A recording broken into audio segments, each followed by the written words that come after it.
Dan kita seakan-akan subhanallah sudah kena dengan hadis baginda Nabi SAW, akan tiba satu zaman nanti di mana tidak ada satupun umatku yang bisa luput dari riba.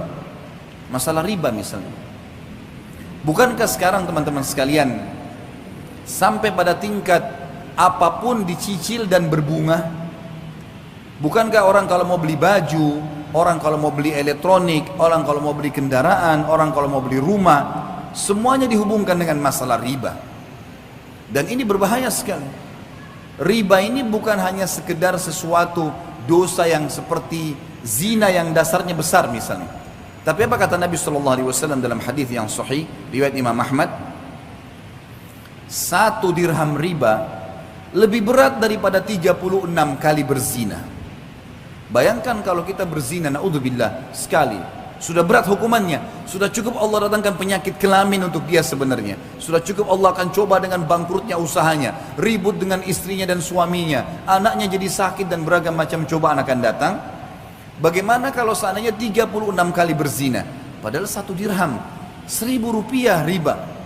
Baik teman-teman sekalian, masih pakai kartu kredit sekarang, memaksakan diri untuk pakai. Apa itu? Dipaksakan untuk menyicil sesuatu. 0% kok Ustaz? Baik 0%. Taib, kalau seandainya Anda terlambat 1 hari saja, bukankah kena bunga 50 rupiah, 50 ribu rupiah? 50 ribu bisa saya jangkau, gaji saya 3 juta, benar. Tapi 50 ribu rupiah, kalau kita hubungkan dengan hadis tadi, lebih berat daripada 36 kali berzina. Untuk apa? Kenapa harus paksakan diri melampaui kapasitas? Kenapa kalau tetap pakai kendaraan yang lama dulu sampai dikumpulkan dana, supaya kita bisa membeli yang cash? Kenapa kita tidak sabar teman-teman sekalian? Toh perangkat di tubuh kita masih aman. Matanya masih sehat, telinganya masih sehat, kulitnya masih bagus, kakinya masih bagus. Kenapa harus paksakan diri? Sementara memang riba, sebagaimana tadi qari kita membaca ayat Al-Quran yang luar biasa. Allah mengatakan, ya ayyuhalladzina amanu la ta'kulur riba adha'afan mudha'afah. Hai orang-orang yang beriman, jangan kalian makan riba bertumpuk-tumpuk, berulang-ulang. Apa makna kalimat ini? Kata sebagian ulama tafsir, yang dimaksud adalah riba itu akan selalu mengikat seseorang, tidak bisa lepas. Makanya setiap cicilannya berjalan berapa bulan ditawarkan lagi yang lain, digoda lagi sama syaitan dengan yang lain. Minimal harus ada yang nyantol. Dan 1 dirham riba lebih berat daripada berzina. 36 kali berzina. Allah berfirman dan mengingatkan kepada kita, menjelaskan tentang solusinya. Lalu apa yang saya harus lakukan Ustaz? Jawabannya Allah yang berfirman dan kekal sampai hari kiamat ditelawakan. Surah Al-Baqarah 276. Dan bagi teman-teman yang masih terikat dengan riba, baca Al-Baqarah 2 ayat ini, 275 sama 276. Tapi saksi bahasan di sini 276-nya. Kata Allah Subhanahu wa taala, "A'udzubillahi minasyaitonir rajim, yamhaqullahu riba wa yurbis shadaqat." Allah pasti memusnahkan riba dan menyuburkan sedekah. Apa maksudnya memusnahkan riba?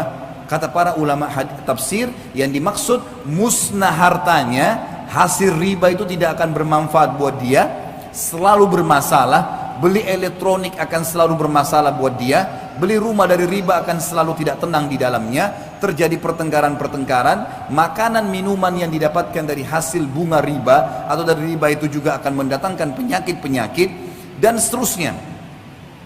Memusnahkan harta itu dan memusnahkan bagi pemakannya. Sesuai dengan hadis Nabi SAW, Allah melaknat pelaku riba, penulisnya, saksinya, semua kena. Maka harus hati-hati. Dan Allah menyuburkan sedekah. Bagaimana mempertemukan teman-teman sekalian antara riba dengan sedekah? Bagaimana kita mempertemukan antara riba yang orang transaksi jual beli bertambah berbunga dengan sedekah? Sedekah seakan-akan kita tidak dapat apa-apa. Para ulama tafsir mengatakan yang dimaksud adalah kalau seseorang mau diluaskan rezekinya dan dia tidak akan perlu bergantung pada riba dan hutang, maka dia harus rajin bersedekah.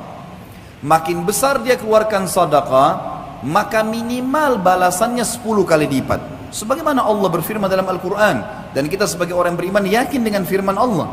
A'udzubillahi minasyaitonir rajim. Faman ya'mal minas salihati Maaf, ayatnya adalah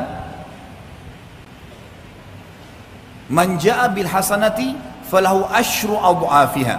Al-ayat. Siapa yang melakukan satu kebaikan termasuk sedekah di dalamnya, maka Allah akan datangkan 10 kali lipat. Sebenarnya kita kalau sedekah 5.000 rupiah, 50.000 rupiah, 100.000 rupiah, 1 juta rupiah, atau makin besar maka makin bagus. Pada saat itu sudah ada jaminan dari Allah, kita akan dapat secara investasi dengan Sang Pencipta Allah 10 kali lipatnya. 50.000 akan 500.000, 5 juta akan 50 juta. Ini janji, nggak mungkin salah. Allah nggak mungkin salah. Inna Allah la yukhliful mi'ad. Allah nggak akan pungkiri janjinya. Wa man asdaqu minallahi qila. Dan siapa yang lebih jujur daripada Allah dalam perkataan? Nggak ada yang salah. Bahkan ada hadis Bukhari, hadis qudsi, Allah berfirman, Nabi SAW mengatakan, Allah berfirman, seluruh amal ibadah anak Adam ditentukan kadar pahalanya 10 sampai 700 kali lipat. Orang yang rajin sedekah mustahil miskin dan mustahil akan membuka pintu utang, otomatis akan selamat dari riba. Karena masalahnya orang kalau riba pasti berhubungan dengan hutang. Dan ini akan berbahaya, memusnahkan hartanya, memusnahkan dirinya.